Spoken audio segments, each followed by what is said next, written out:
philosophy in a more generalized manner, and that is, I read your book, Atlas Shrugged, and I was wondering about the position that Eddie Willers was left in at the end of, or near the end of the book. Oh.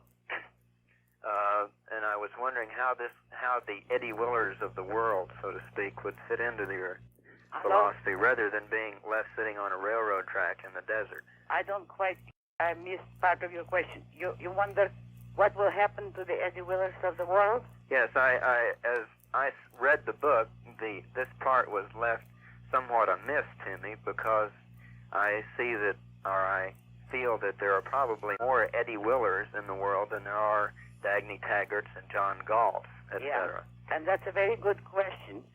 Well, Eddie Willers in Atlas Shrugged is the symbol, in effect, the representative of the best among rational, average men. Yes, that is, he is morally as good as the heroes, but he's not a genius. He's a man of average intelligence and a very scrupulous and high moral character. Now, Eddie Willers is the first and the worst victim of any sort of dictatorship, statism, or collectivism. Eddie Willers can survive only in a free society, in a society where the Hank Reardons and the John Galts and the Dagny Taggarts are free to function. He is at his best, and he carries his own weight, and he works productively in their kind of society. But he is too good to be able to survive or compromise with a collectivist state.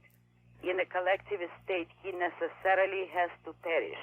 He doesn't have the intellectual or spiritual resources to be fully independent and to vanish or to escape.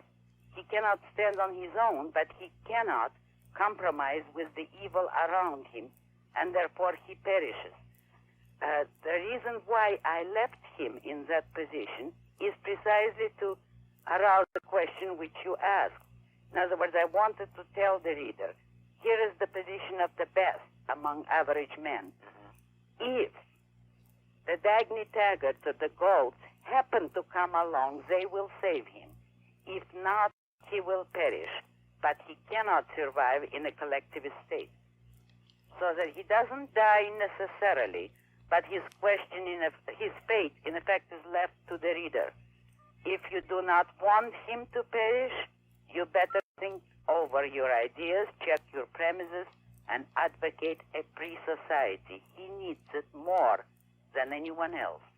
As to the geniuses, they're self-sufficient. They'll escape anyway, but Eddie will perish. Thank you, sir, for your call. Thank you very much.